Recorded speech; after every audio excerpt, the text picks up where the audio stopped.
So Joe can't resign, and we will start with Donald Trump's reaction. Your director of national counterterrorism, Joe Kent, he just resigned today. He said he can't support your conflict with Iran. What's your reaction to that? And did you? Well, I read his statement. I always thought he was a nice guy, but I always thought he was weak on security, very weak on security. I didn't know him well, but I thought he seemed like a pretty nice guy. But when I read his statement, I realized that it's a good thing that he's out, because he said that Iran was not a threat. Iran was a threat. Every country realized what a threat Iran was. The question is whether or not they wanted to do something about it. If I didn't terminate the Iran nuclear deal given to us, one of the worst deals ever made by Barack Hussein Obama. Remember when they sent Boeing 757s over there, loaded with cash? Hundreds of millions of dollars. You would have been very happy. This was a wonderful, they said hundreds of millions. People forget that. Does anybody remember? Right? You remember. By the way, just so you know, he's answering a question about his director resigning. Yeah. And then you get this word salad. Yeah. Pay attention to this kind of stuff in your like cash. relationships and things like that. Mm-hmm. When you get word salad like this, when you ask somebody a direct question, you know that they're lying. So Joe Kent resigns. And listen, this is a guy that I don't know a lot about Joe Kent. Okay. I'm not going to sit here and pretend to know a lot about Joe Kent. Many people very upset with his letter. Most of you guys know the contents of the letter. I'm going to skip down to the bottom of it, or to the middle part of it, where a lot of people are getting upset. Early in this administration, high-ranking Israeli officials and influential members of the American media deployed a misinformation campaign that wholly undermined your America First platform and sowed pro-war sentiments to encourage a war with Iran. This echo chamber was used to deceive you into believing that Iran posed an imminent threat to the United States, and that should you strike now, there was a clear path to a swift victory. This was a lie, and it's the same tactic the Israelis used to draw us into the disastrous Iraq war, that cost our nation the lives of thousands of our best men and women. We cannot make this mistake again. As a veteran who deployed to combat 11 times, and as a Gold Star husband who lost my beloved wife Shannon in a war manufactured by Israel, I cannot support sending the next generation off to fight and die in a war that serves no benefit to the American people nor justifies the cost of American lives. So a lot of people are upset about much of that stuff. The first, actually, I cannot in good conscience support the ongoing war in Iran. Iran posed no imminent threat to our nation, and it is clear that we started this war due to pressure from Israel and its powerful American lobby.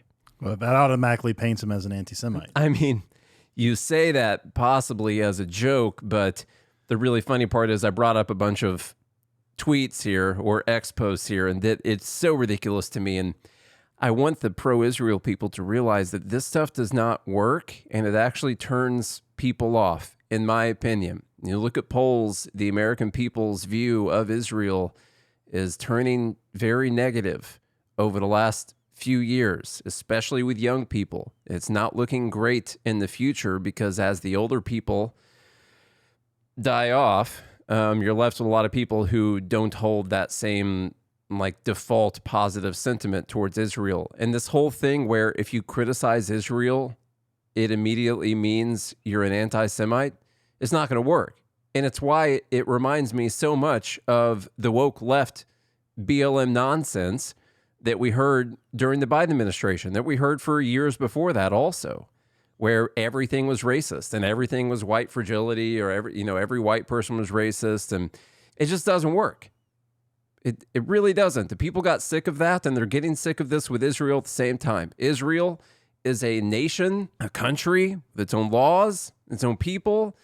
It doesn't mean that it just de facto represents a religion or an ethnicity of people. Those can be separate things, and they are very separate things. I am extremely critical and skeptical towards Israel. You're critical and skeptical of the American government. I know. Doesn't mean you hate America. And I could not care less about whether or not people are Jewish. Who gives a about that? Seriously. Just like I don't care what that you're religion. 1/8 Asian. Why does that have any bearing on our friendship? I don't know. I've been asking you that for a long time. It doesn't. It doesn't. And so this whole thing where if you come out and you think that Israel has like an outsized say in our foreign policy in the Middle East, which there's plenty of evidence that they do, and even that they have some pretty good sway on our own domestic policy as it pertains to, say, free speech. If you just criticize Israel because you think they've exercised too much of that sway or pushed us in the direction that they shouldn't have pushed us, you hate Jews? That's not going to work. It's just not going to work. Mitch McConnell, this is posted from his page. I don't know if we should pretend that he actually wrote this and posted it or not, but for the purposes of the next 30 seconds, we will. He said, Joe Kent testified before the Senate 1 year ago that Iran and its terror proxies threatened U.S. service members in the Middle East. He said it would be an honor to return to the fight against terrorism, and he pledged to lead with integrity and accountability. The virulent anti-Semitism of his resignation letter makes it clear that Mr. Kent is incapable of upholding these pledges. And those who mistake its baseless and incendiary conspiracies for brave truth-telling are only fooling themselves. Isolationists and anti-Semites have no place in either party and certainly do not deserve places of trust in our government. Mark Levin, who's been, my God, I scrolled through his page to find some of his posts about this, and there's just too many. There's too many of them. I don't know what this guy does other than just post on X all the time. He says, I know what my grandfather would say about what Kent wrote in his letter. He was a Marine. He fought on Iwo Jima. He was Jewish. He'd be furious. I know for a fact Kent leaked to Tucker Carlson a meeting the president had with me at the president's request, which Carlson in turn used on the internet. No president should be treated like that. Apparently, there were more not good, and the appalling anti-Semitism in Kent's public letter deserves judgment, which is why so many of all faiths are condemning it. This person says, they're just making a comment, says, take note of the journalist ignoring the flagrant anti-Semitism in Kent's letter. What more credentials do you need, for somebody like Joe Kent? Well, that's a great question. Dan Bongino says that Joe Kent doesn't know anything about what threats there are or anything like that, and that Dan Bongino knows way more about all this stuff. So hang on, if you're the director of counterterrorism, like the counterterrorism, you have no knowledge of threats? No, you're basically like to the United States? Just a glorified like accountant, I guess. Accountants know more about the money situation at the business even than people who work at the counterterrorism center do. So here's Don Bongino. Sorry, you guys probably didn't know who I was talking about. Don Bongino says this. Sacrifice is beyond reproach. That doesn't mean that this current opinion is any more fact-based, because it's not. I'm really sorry, Laura. I mean, I read probably a lot more intelligence than he did because they don't have a law enforcement function, the National Counterterrorism Center. They're an analytical clearinghouse. They're valuable. However, I had access to just about everything. And how you could come to the conclusion that the Israelis did it and there was no imminent threat here? Really?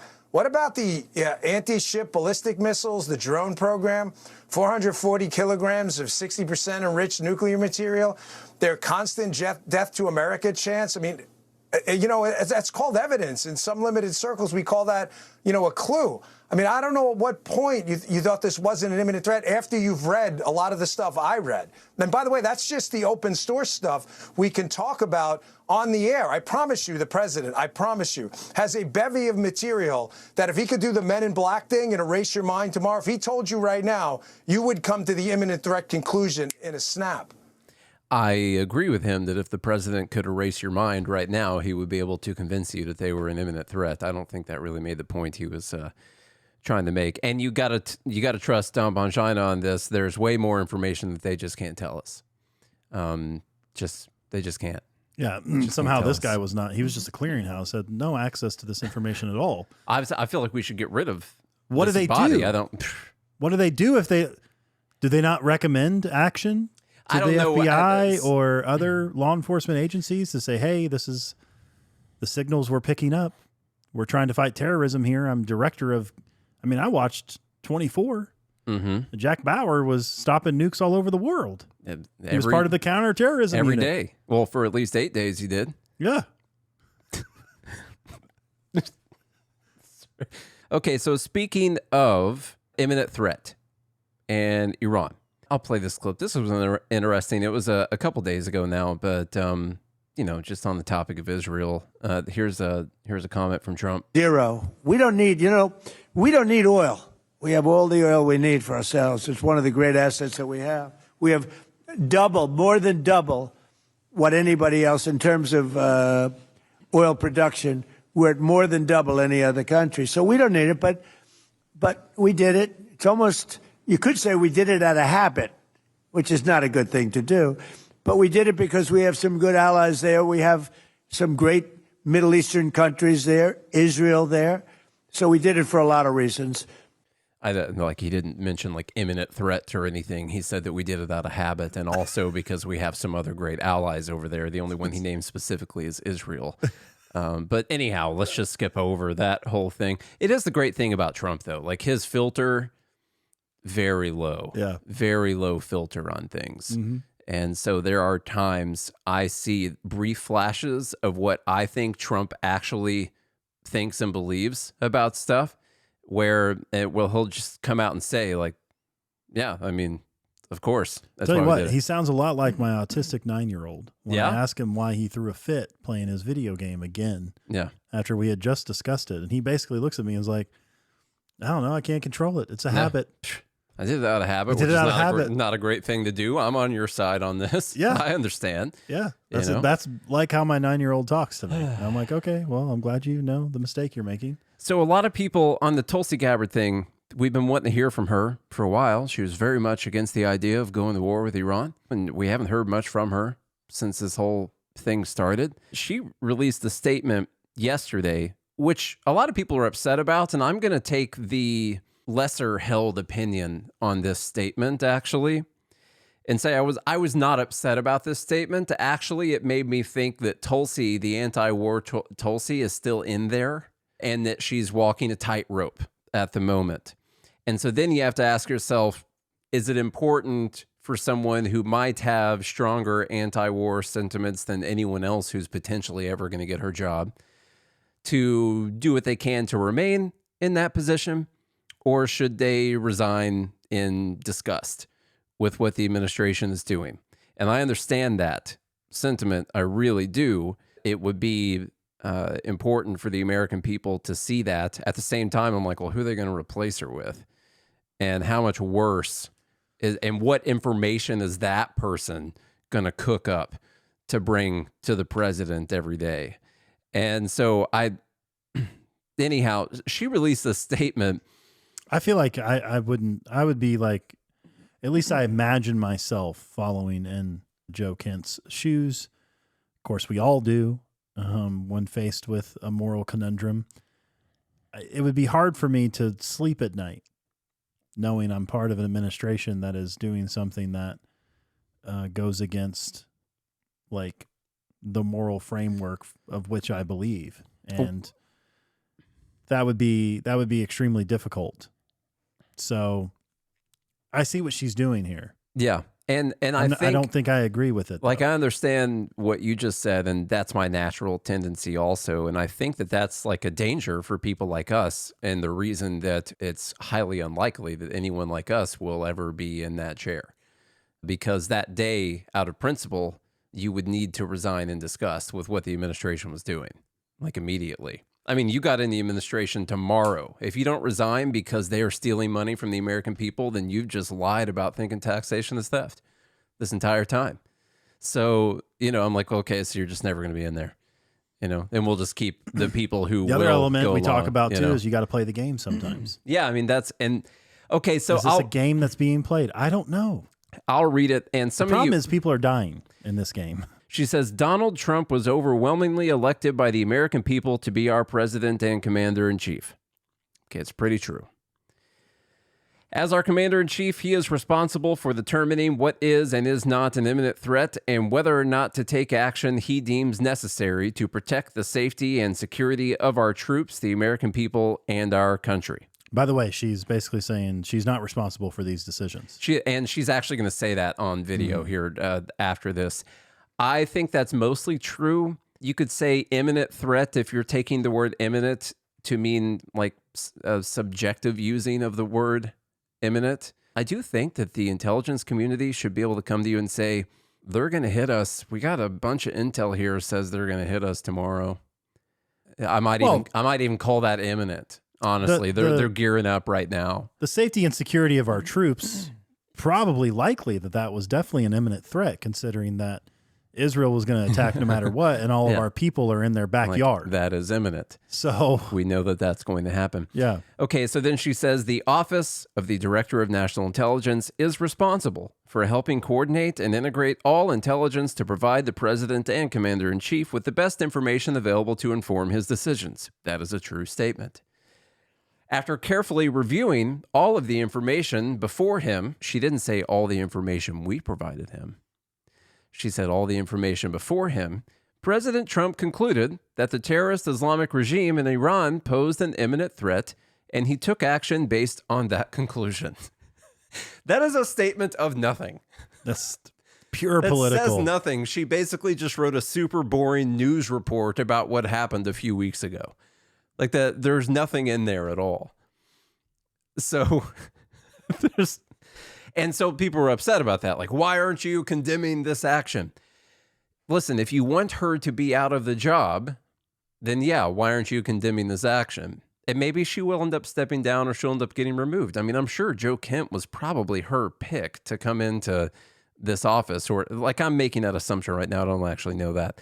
And so, you know, I think it would be highly unlikely she's going to serve this entire term of this administration, but we'll see. I don't know. It all comes down to whether or not you think she should be leaving the job and discussed over what's happening, or if you think it's better to have her than whoever John Bolton picks to come take the office, because that's who it's going to be. Yeah. So, and what BS are they going to be feeding the president then? So, and they will be telling him whether or not something's imminent, which apparently she's not going to do. That's only his job to make that determination. I disagree on that, but I don't know. So here's a little bit of her testimony, and the question had to do with whether or not Iran posed an imminent nuclear threat. Now, a lot of the talk about Iran, it ends up coming all the way back down to, well, we can't let them have nukes. And that's like the main justification, no matter what other stuff they sprinkle around. They're like, well, the nukes thing, that works for like 50% of the people. That makes them scared. And then we'll throw in the people who care about, you know, innocent civilians dying. Let's throw that out there. That gets a few more percentage of the people. And ballistic missiles, let's toss that out there because that's a scary idea. You know, that they're going to launch missiles directly at the country. That gets a few more people. And so they're trying troops. That kind of gets the rest. Troops in the region. They're trying to cobble together this coalition of people who think there might be a reason that Iran is a threat to the United States by throwing out all of these suggestions.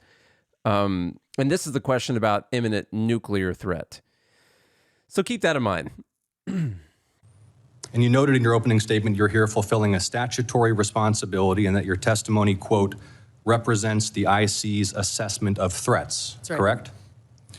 That opening statement, as submitted to the committee in advance of this hearing, stated that as a result of last summer's airstrikes, quote, Iran's nuclear enrichment program was obliterated, end quote, correct? That's right.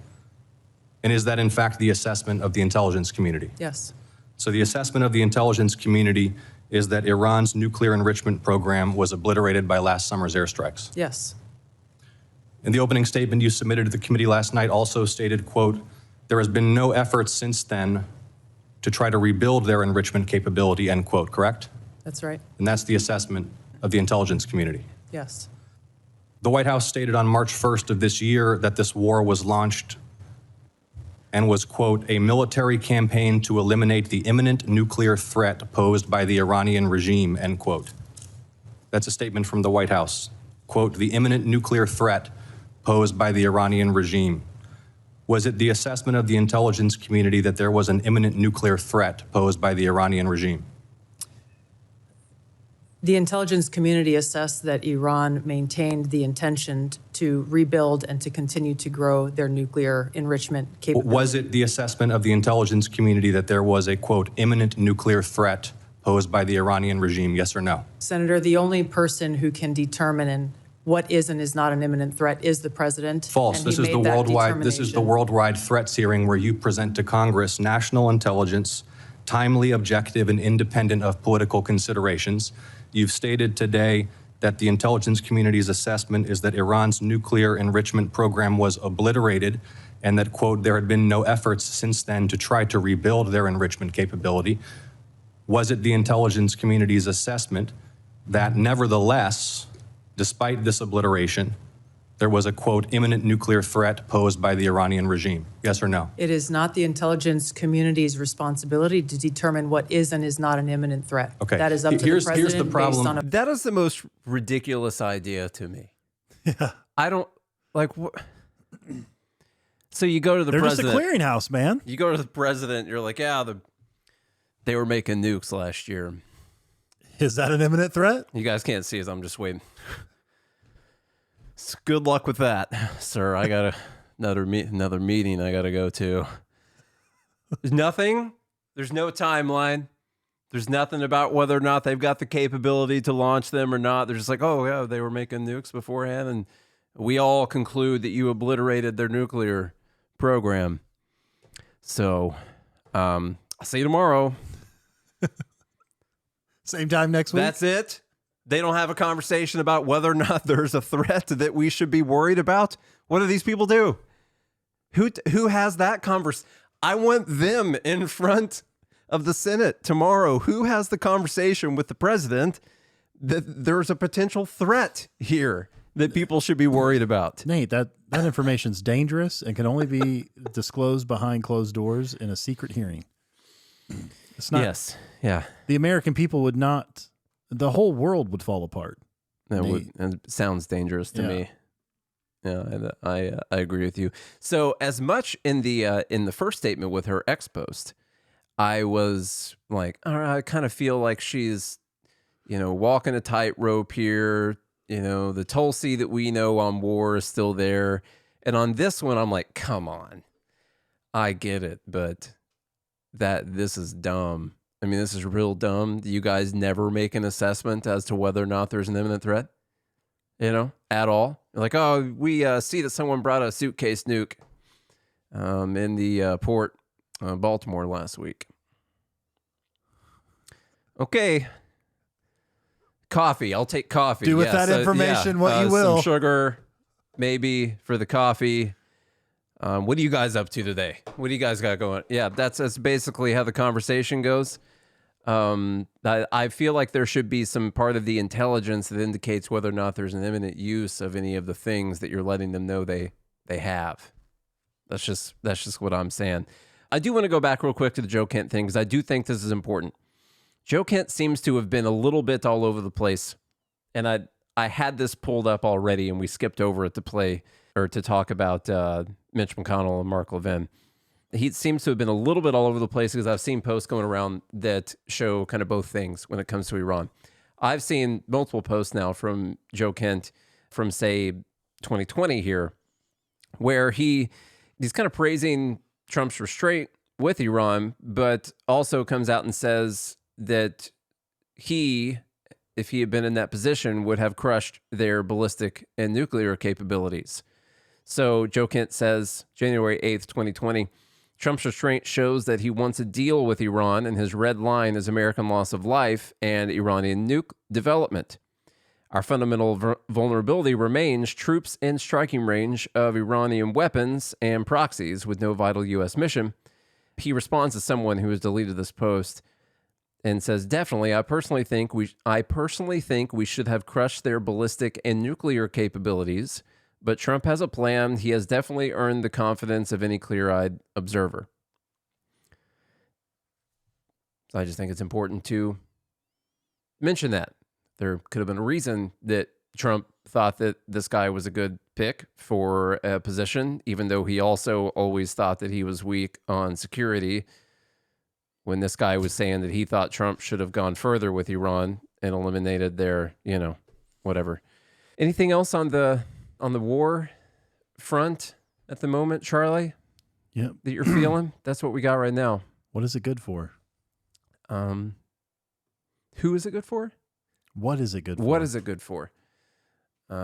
Makes a lot of money for certain people. Absolutely nothing. Yeah. Oh, yeah. That's all I have Yeah, that's all you got. on that. Okay. To shift gears just a little bit, do you want to do Rand Paul's statement to Senator Markwayne Mullin, or do you want to do what's going on with the SAVE Act right now? Yes. Okay, that sounds good. The Rand Paul thing is more so just it's just an interesting video where he goes through what all happened to him when he got attacked by his neighbor, and Which was his fault.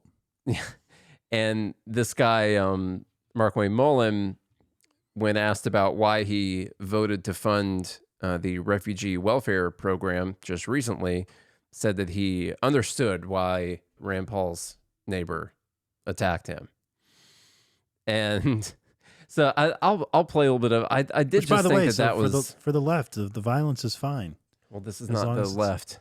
This is the Trump's pick to run the Department of Homeland Security. Well, yeah, but It's still the But what I'm economic saying is left that- because Republicans are still just economic leftists. But what yeah. I'm saying is MAGA's taking the same playbook as Yeah. the leftists. Yeah.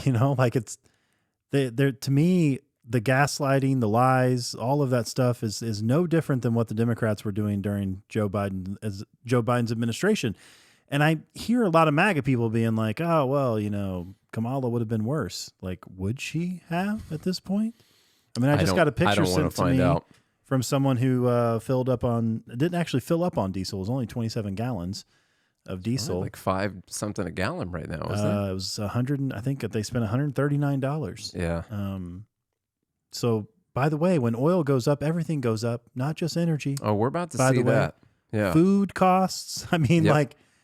increase in energy costs makes everything go up. And by the way, it doesn't matter that we have a bunch of our own oil. That's a worldwide traded commodity. And so the price of that oil goes up whether or not we have our own oil or not. You'd have to sign a law saying that American oil companies could only sell to America for us to be independent on the oil prices. That's not going to happen. Which, by the way, we're not going to do that. We're gonna use up the rest of the world's oil. That way, America has the reserves, That's and the we can keep long-term going. plan, baby. Yeah. Short-term pain for long-term gain. Here's a little bit of this conversation, then we'll move on to the SAVE Act. Later that year, a Trump-hating felon attacked me from behind in my yard. I was just straightening up from picking up a tree limb. I was wearing noise cancellation headphones. Never saw him coming. Running pell-mell down the hill. I was struck in the back. The force of the blow sent us through the air nearly 10 feet, down the hill until his shoulder impaled me as we hit the ground. 6 of my ribs were broken. 3 of the ribs were completely separated, such that for weeks, the ends of the ribs would grind upon each other. My lung was damaged. For weeks, I could inhale, but not have the rib strength to exhale. I developed 2 pneumonias. The pain was such that I could only sit up in bed by tying a rope to the foot of the bed and pulling myself up. But even then, the pain was that of 1,000 knives. Over the year of recovery, I began to cough up blood. I underwent removal of part of my lung. Complications led to an infection in the space between my lung and chest wall. I spent a week in the hospital having the infection lavaged every 6 hours through a chest tube. Recently, Senator Mullin, if you have time to listen, you were confronted by constituents that were angry because you voted against my amendment to stop all funding for refugee welfare programs. Instead of explaining your vote to continue these welfare programs for refugees, you decided to transfer the blame. You told the media that I was a freaking snake and that you completely understood why I had been assaulted. I was shocked that you would justify and celebrate this violent assault that caused me so much pain and my family so much pain. I just wonder if someone who applauds violence against their political opponents is the right person to lead an agency that has struggled to accept limits to the proper use of force. You might argue you were mad and upset about being confronted by your constituents. But Senator Mullin, your constituents are justifiably upset with you. By now, most of America knows that the Somali welfare fraud in Minnesota stole over $9 billion. But instead of defending your vote, you took to continue the vote to continue these refugee welfare programs. You chose to lash out at me. You went on to brag that you'd already told me to my face that you completely understood and approved of the assault. Well, that's a lie. You got a chance today. You can either continue to lie or you can correct the record. You have never had the courage to look me in the eye and tell me that the assault was justified. So today you'll have your chance. Today I'll give you that chance to clear the record. Tell it to my face. If that's what you believe, tell it to me today. Tell the world why you believe I deserve to be assaulted from behind, have 6 ribs broken and a damaged lung. Tell me to my face why you think I deserved it. And while you're at it, explain to the American public why they should trust a man with anger issues to set the proper example for ICE and Border Patrol agents. Anyway, What was his response?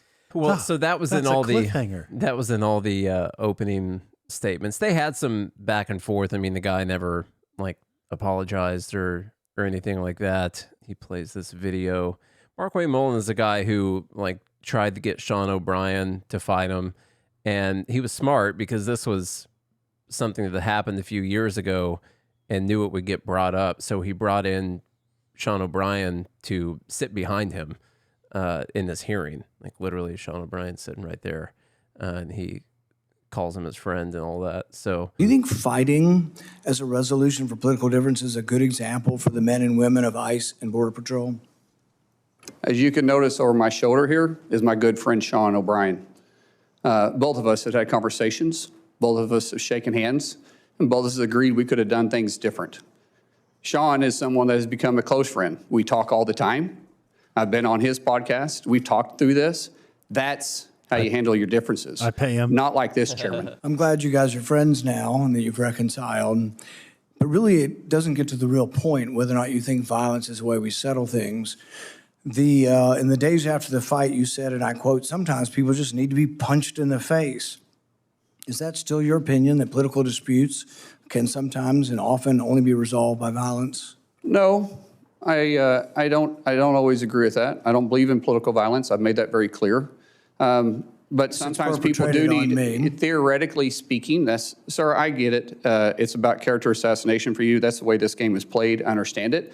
And you are making this about you, which is fine, but that doesn't keep me as Secretary of Homeland Security. Character assassination when you were the one lauding the assault. Who do you think started that character assassination? I'm just repeating what you have done in character assassination. I'm repeating your support for the assault. So that's somehow something I started? No, sir. What I'm saying is you're adding a lot to it. Yeah. In the days after the fight, you did many interviews in which you justified the violence. anyway, it's not like they didn't get the fight or anything.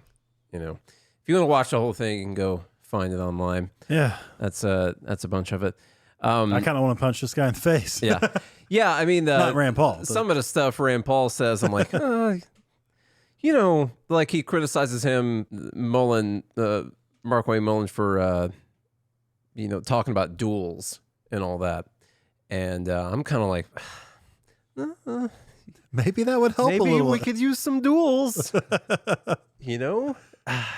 It might make people make better decisions. I sort of do want to see some duels, honestly, you know? For the TV ratings? I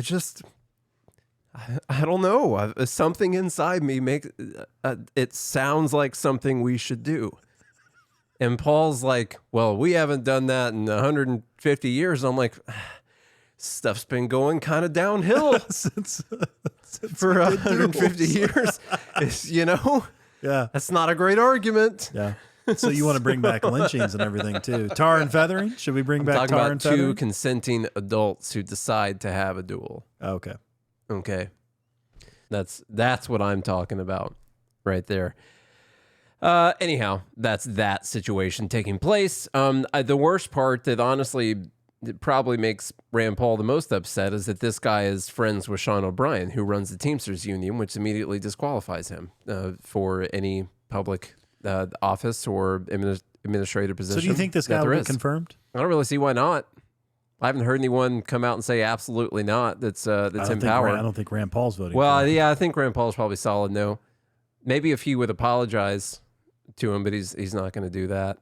The other thing the Senate's doing right now is they are talking about the SAVE Act, and Donald Trump has made this like his big issue legislatively. He's in fact came out and said he's not going to sign anything else until the SAVE Act is through.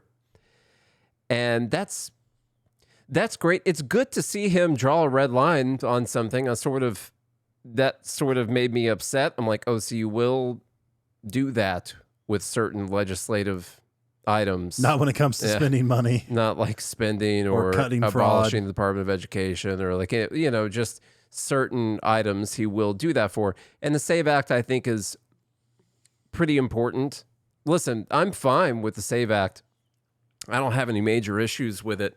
I do see an issue here, though, where Republicans think that this is going to be like a fix-all strategy for what's wrong with the American government. I think too many people have been convinced that what's wrong in the American government is that a bunch of illegals have been voting in our elections and they've just been putting in the wrong people, and that's what's wrong. And that if we pass the SAVE Act and we're going to make sure that we send them people home, and that they can't vote and they can't control our governments, and then all of a sudden we're like Thomas Jefferson's going to give us a round of applause for how great our government is. And not realizing that the underlying problems are caused by both Republicans and Democrats. That's not like we're not in this situation because non-citizens have been voting in our elections. That is not how we got in this situation. The people who are allowed to vote and are legally allowed to vote have brought us to this situation. They've done it all on their own. They didn't even need cheap Mexicans to come do it for them. Okay? They've been doing it all on their own. And so you could specifically look at like the last, 30 years, we've had both Republicans and Democrats continue wars. There's, not a war they wouldn't want to be involved in, drone bombing, whatever you want to call it. We've spent trillions of dollars wasting money on war. They both like to spend a ton of money. They both like to increase your taxes, basically. And even if they lower your direct taxes, they'll still increase it via inflation. It's just called something else so they can get away with it. They all have devalued the dollar. They all have committed fraud and have their hands in the cookie jar, which is why you don't see the Doge cuts actually taking place. It's why you see Republican senators voting against amendments that would actually stop fraud because, you know what? They get a little piece of the pie too. And that's the actual problem with government, and the fact that they've allowed or voted themselves that only two parties can actually participate in elections. Essentially, they're for cutting out any type of competition of which somebody might represent the majority of America, making it extremely difficult to even play in that arena. So that's just the surface. We could go back. There's a lot of things that have been done wrong, and it's not. I'm just talking about the last 30 years. Yeah, I don't want illegal immigrants to be voting. And I think, sure, people who are citizens of America should only be able to vote, at least and especially in our federal elections for federal officials. Okay, that's fine. I think show an ID to vote is just fine. That's fine. And you could say this is a step in the right direction. Guys, I've seen...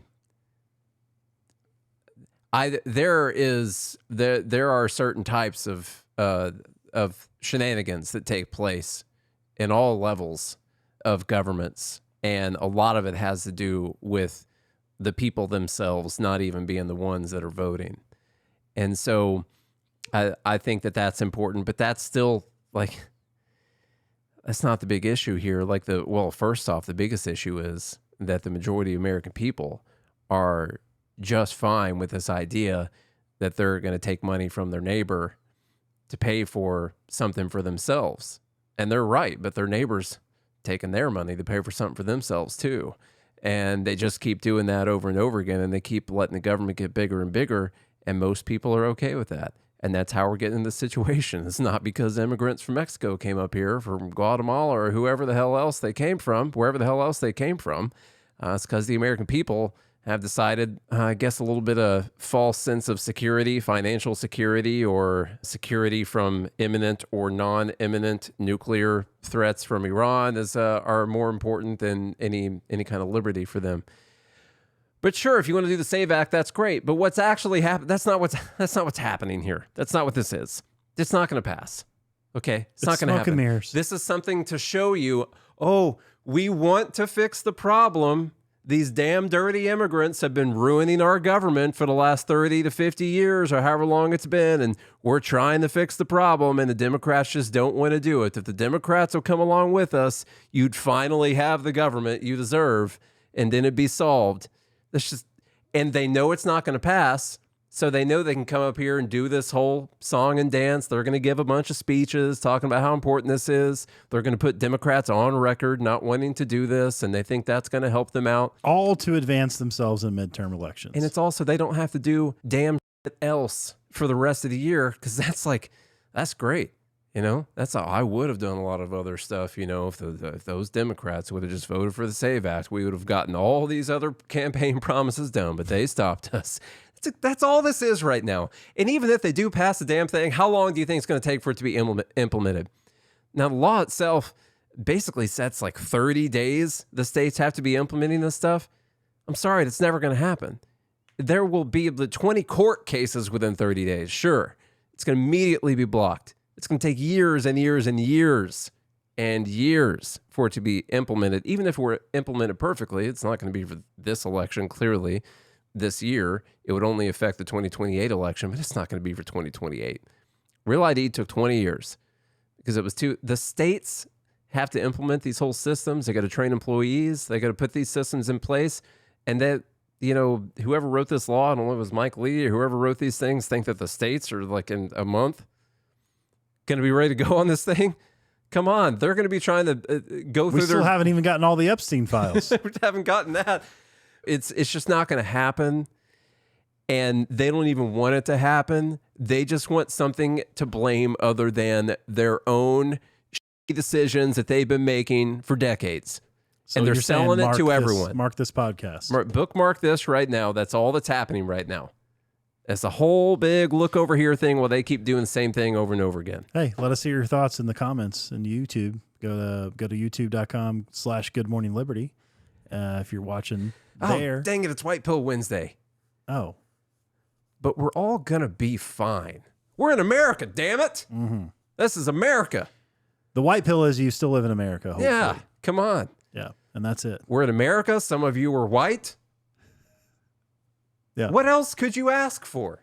All right, well, if y'all enjoyed that, share it around on YouTube. Like, comment, subscribe, join the conversation. We appreciate you all. If you want to support the show with some dollars, some deflated dollars, then you can do that by supporting the sponsors that support the show, or go to joingml.com, be part of the Fed Haters Club. If you do all of that, we'll be back again on Friday. Until then, I hope you have a good day and a good morning, Liberty.